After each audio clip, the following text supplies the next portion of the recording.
Welcome to Life, Lessons, and Laughter with your host, Glenn Ambrose.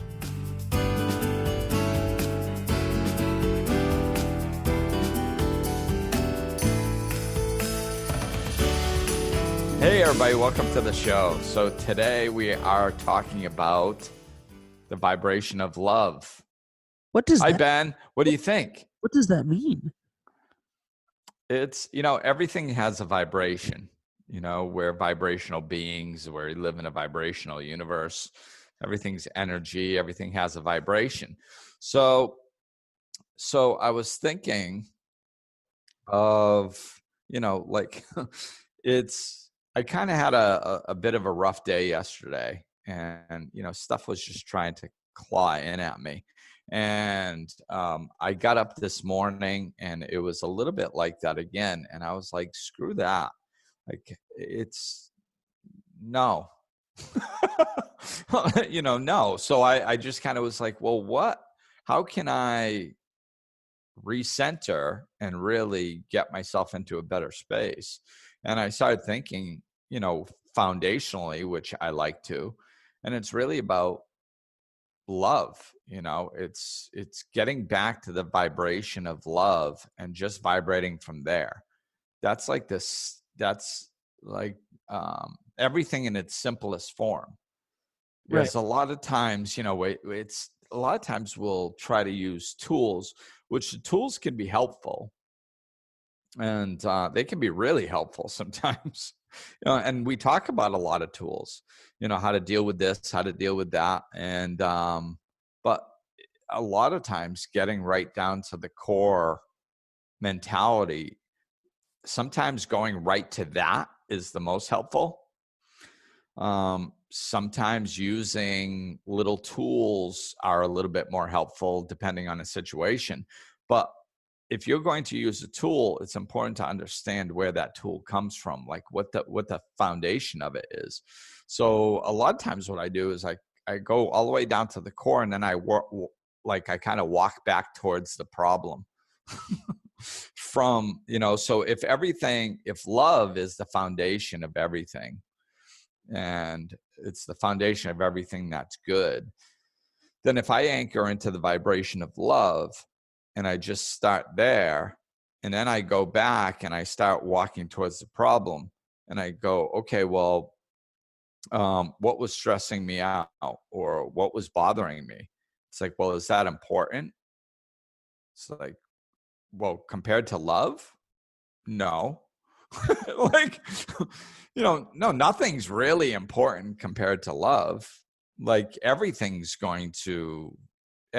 our life on an earthly plane is going to work out if I'm vibrating from a place of love. So as I can get caught up in the worldly things and, living by sight and not by faith. And what happens when I get caught up with that is the worldly things start becoming more important. And my vibration starts shifting like those worldly things are important, which induces fear. So, which affects my mood, because now all of a sudden I'm fearful, So if I start focusing in the vibration of love and vibrating at that, then what's interesting is that I know that whatever I'm worried about, I am like a million times more capable of making the right choices or dealing with it properly or having a good result if I'm coming from the vibration of love. And even if it doesn't work out, if I'm vibrating at the vibration of love, then I'm literally in love. Like, what? It's okay. If something doesn't go my way and I'm vibrating in love, I'm like, oh, well, it didn't go my way. Yeah, of course, sometimes that happens. And I can accept it because I'm in the vibration of love. If things do go my way, I go, oh, isn't that wonderful? They went my way. And that's wonderful because I'm in the vibration of love, but I'm not necessarily attached to it. I don't, I'm like, oh, that's wonderful. And it's an enhancement of how I feel. But I know that that situation outside going my way didn't cause my love, because I'm already in it. It was just an enhancement of my love. So no matter whether if things go good or things go bad, if I'm vibrating I'm in the foundational vibration of love, it's just a wonderful experience. The opposite is if I'm not. Right. If I'm not vibrating in the vibration of love and then things don't go my way, it's a freaking problem. Now this is not good. And the problem can eat me up. It can consume me. It can really throw my mood off. If things go my way, I might, at least on an unconscious level, if not conscious, think that something going my way actually caused the goodness that I feel inside. I think it caused it. And then if I think it caused it, I'll try to duplicate it so I can continue feeling good. And then I'll attach to it and I'll be like, when things go my way, I feel good. When things don't go my way, I don't feel good. I need to make sure things go my way, and then you start getting locked into that mentality of control. And it's, that's not a pretty path. Let's go back for a second to just the term itself, right? So, the vibration of love. I know that we've touched on it many times during the course of all of the podcasts, but can you expand a little bit into just the what you mean when you say vibration? Yeah, I mean, everything has a vibration to it. And it's, if you pay really close attention, if you get still, you can actually feel it and start getting comfortable with vibrations. You can start getting familiar with vibrations. And a lot of it, like one example I use, it doesn't really apply to what we're talking about, but that's probably better because it just gives kind of an outside example of vibration. Like everything has a vibration. Dysfunctions have a vibration. So a lot of times I'll see this vibration in like alcoholism. Alcoholism has a vibration. So a lot of times you'll see people that have grown up in an alcoholic home end up in alcoholic relationships, even if they've been able to, steer themselves away from any type of addiction like alcoholism because they saw the damage that it did. So, some people can see the damage that it did, say they're never going to drink, then start drinking and then get caught up in the addiction because it's so strong in them. But some people can be like, they're not an alcoholic, or they're so, turned off by the dysfunction that they saw that they make sure they never go in that direction, or, whatever. But they'll be there and, they'll be completely against drinking and the dysfunction of alcoholism. And I've seen it many times where they end up married to an alcoholic. Yeah. And a lot of times I even see it fairly commonly where they end up married to an alcoholic that wasn't an alcoholic when they got married. Why is that? Well, because that person actually has the vibration of alcoholism within them. They're like, they could be holding themselves together and not drinking very much at that particular time. And then when their life gets worse, they really fall into their addiction. It was there within them vibrating. It was part of their vibrational makeup. It just hadn't fully manifested yet. And see, this is what I mean with vibration. It's like, somebody will just say, for the sake that the man in a relationship is an alcoholic, and the woman that is not an alcoholic, but she grew up in an alcoholic family. So like she can see, she can meet 5 guys, go on 5 different dates, and he's all right. And then she'll fall in love with the alcoholic. Because it's just like, there's something about him. There's an intangible. She feels comfortable around him. Because she felt she was in an alcoholic home. So that she's used to being around that vibration. It feels familiar. and then that's why she can connect with somebody and it's like, geez, I don't know, I feel more comfortable around this person than other people. I don't know what it is. Well, it's vibrational. That's what it is. Right. Okay. Well, thank you for explaining that. Yeah, that's vibrationally, that's how vibrations can work. So, what we want to do with our spiritual walk is get really familiar with good vibrations, especially love. And like, if you just fill yourself up with love and then all of a sudden, you're really still and you're just feeling like, what does love feel like? I want to feel love in my heart and just feel the feeling of love start building. If you need to bring up somebody that you have a deep love for, to pull up that vibration and that feeling within you, and then pay attention to it and be like, oh, what's this feel like? And if you pay really close attention, like, you'll come up with your own words to describe it. And like, it could be like, oh, it's a warm fullness, safety type feeling, whatever, come up with your own words to describe it and just get familiar with what that feels like. And it'll draw that vibration in more. The more you do that, the more you'll be vibrating in the energy of love, the more. And what's cool too is the more you get familiar with those types of vibrations, then when you're outside of them, the more you can, it's kind of like building a roadmap to get back to it. So like, if you're really feeling off and you're like, I don't know what's wrong. I don't know what's, not right. But all of a sudden you have these words and this vibration you're familiar with, and you're just like, I'm just going to try to get back to that vibration. I'm just going to try to get back to that. And it'd be like, but you're so distant from it that you don't even know how to get there. Well, then you can start using those words like, well, I want to feel this sense of safety and warmth. And then all of a sudden it's like it triggers, that vibration is somewhere inside of you. So all of a sudden it starts triggering it and it starts coming back up to the surface as you kind of beckon it. And then you can feel it, and then you can sit in that vibration more. And the longer you sit in that vibration, or the more often you bring it in, the more it's going to make up your vibrational being, the more a part of you it's going to be.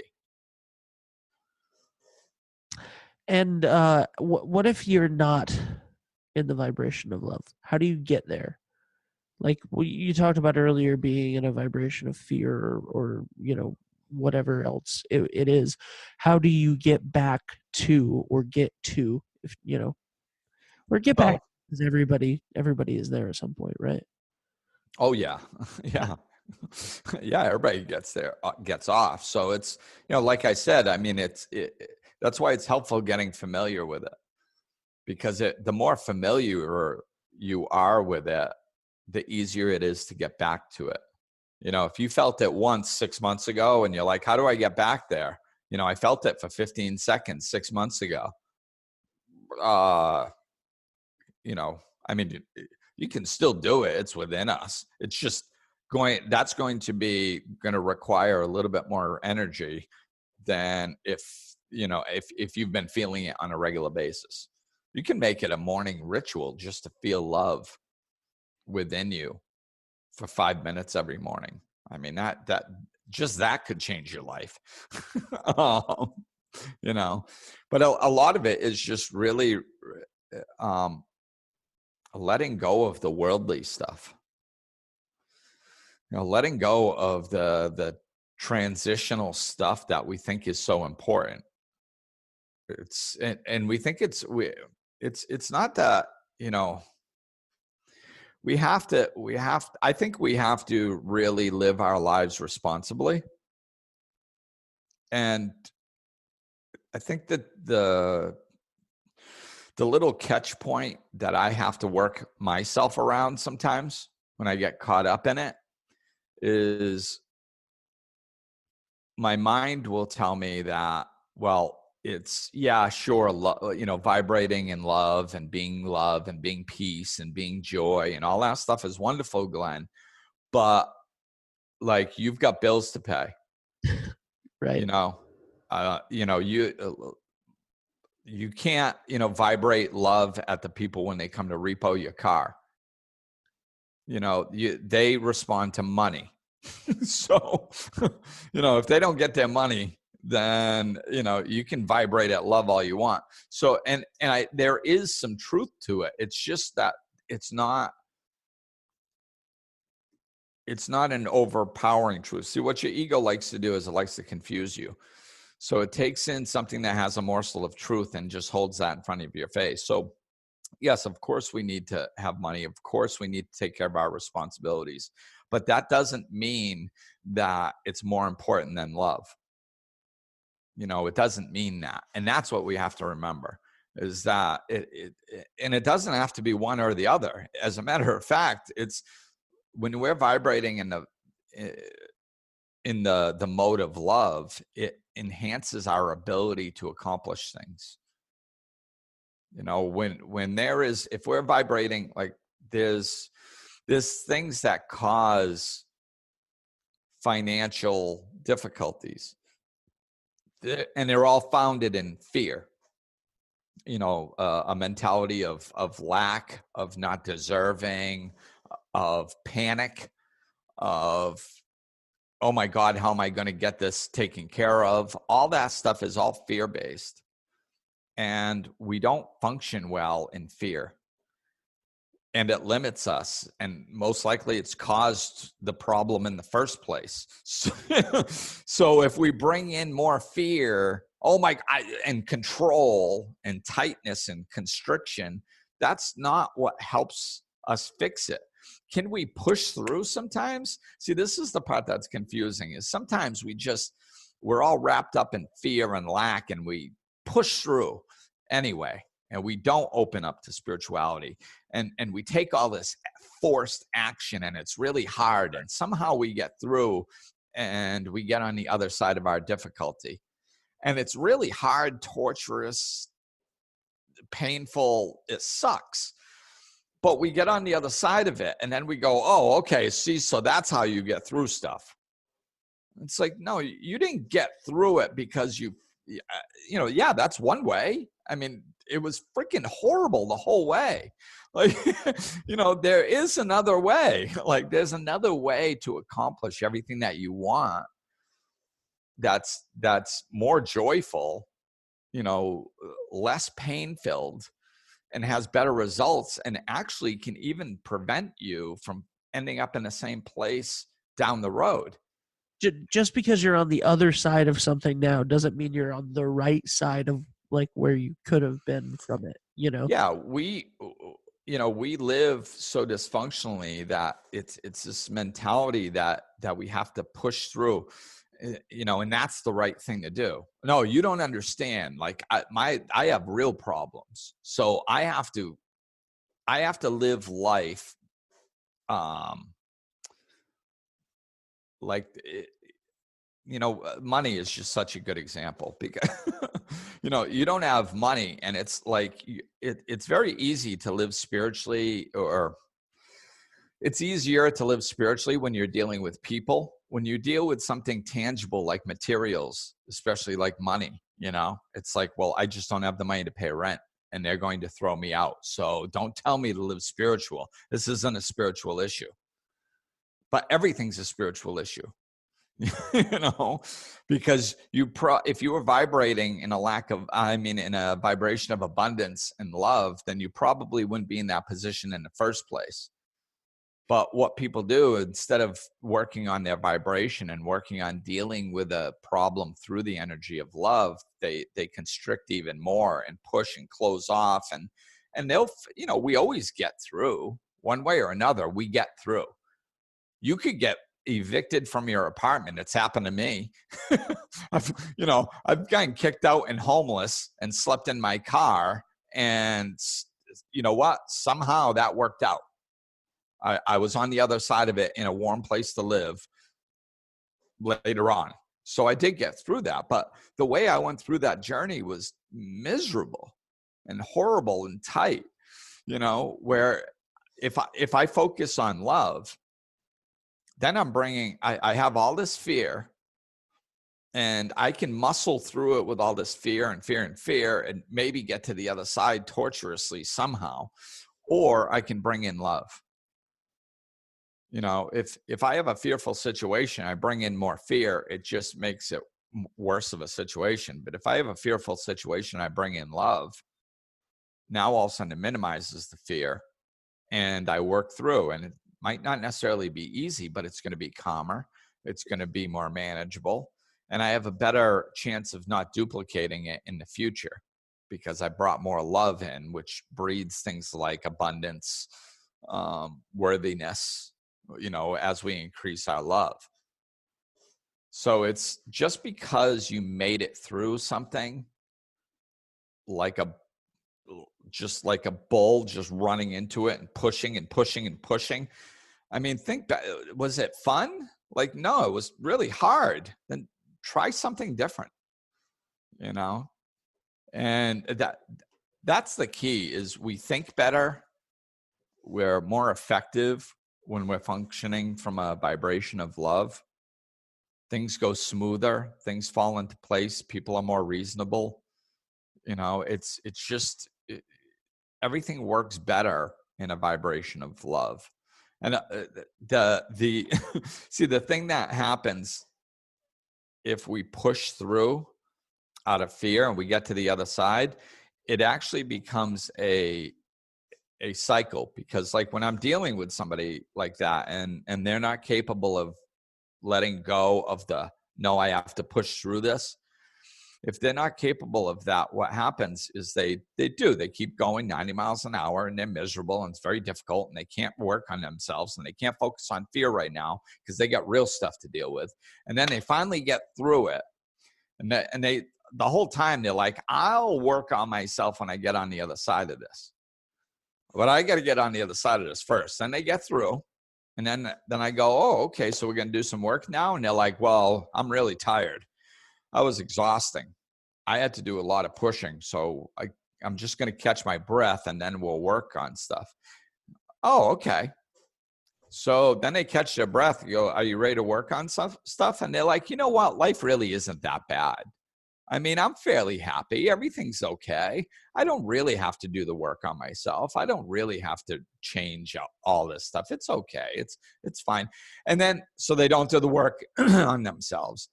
And then, difficulty hits again. And then they start pushing through. And then they start the cycle all over again. And they're just caught in that. It's just misery, struggle, push through, catch your breath, relax for a little bit, tell yourself that this was only a one-time thing. It's never going to happen again. And your life is actually okay. And then hit another problem and then push through again and then catch your breath and then tell yourself it's never going to happen again. And they'll just live like that for years, never ever actually changing anything. And so the answer to that is to go back to being grounded in love. Right. Because then so that's what it looks like, from the fear perspective. From the love perspective, it's more like, okay, so I have a situation that isn't good, but it's just like just the way I'm saying it already is more peaceful. Oh yeah. Okay. Yeah. I have a situation, it's a life situation. That's it.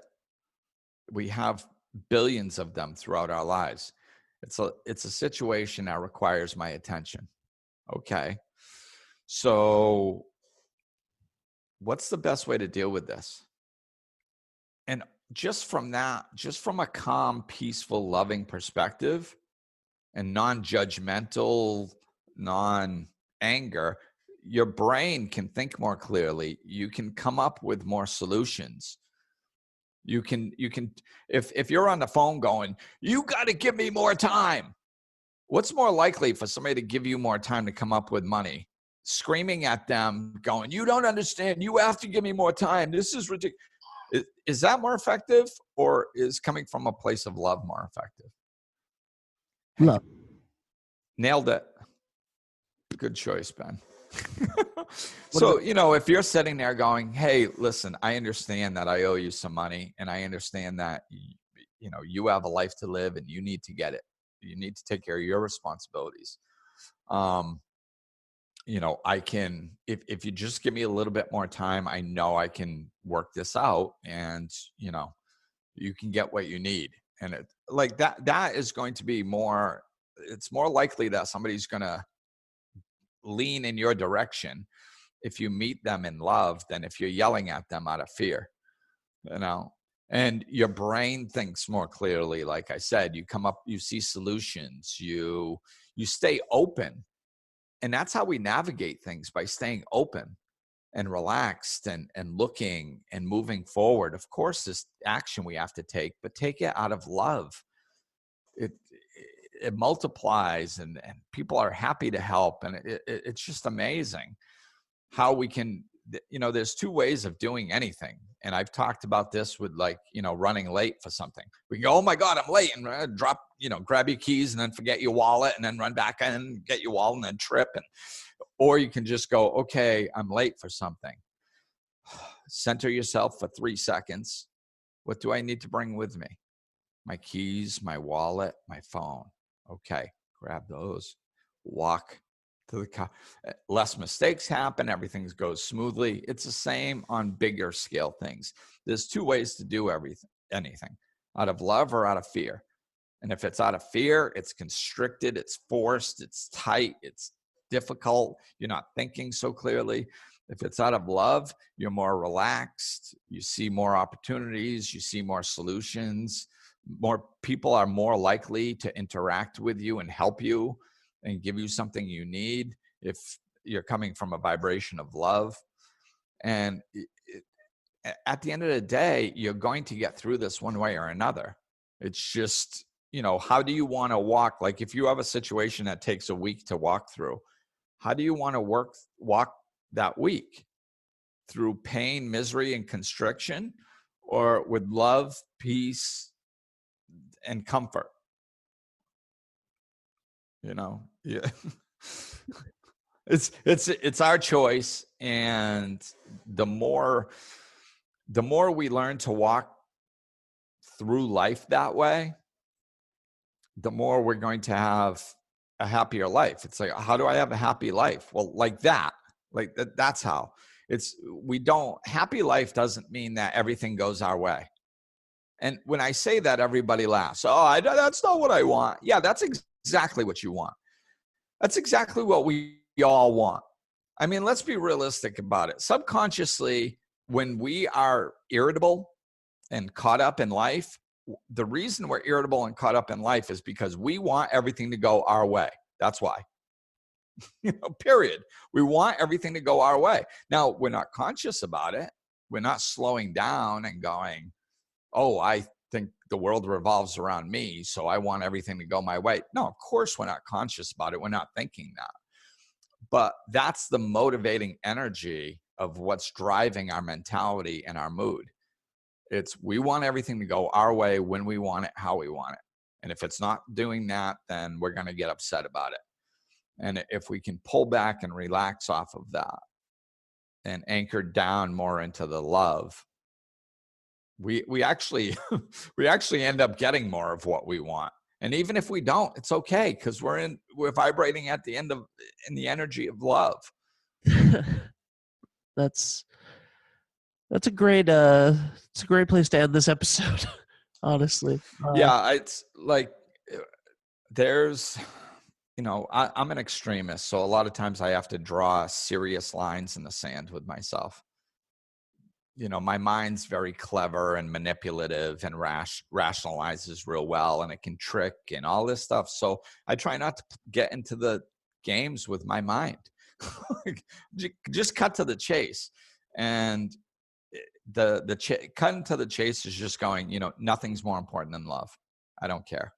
Well, Glenn, what if your whole world falls apart around you? Well, then I guess I'm going to be happy with the world falling apart around me. Because I'm not sacrificing being in love for anything. So if I lose my house, then fine, I'll be in love. If I lose my car, fine, I'll be in love. And what happens is when I really anchor into it like that, not listening to my mind's excuses, usually within 5 minutes, all of a sudden I go, when I really anchor into the vibration of love, all of a sudden I go, I'm not going to lose my house. Why would I lose my house? That's absurd.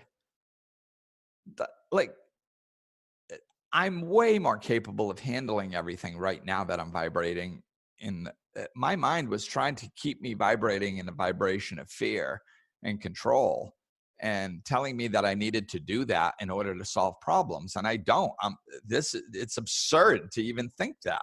Now that I'm really in love, I've got 13 solutions here that I never would have seen if I stayed there.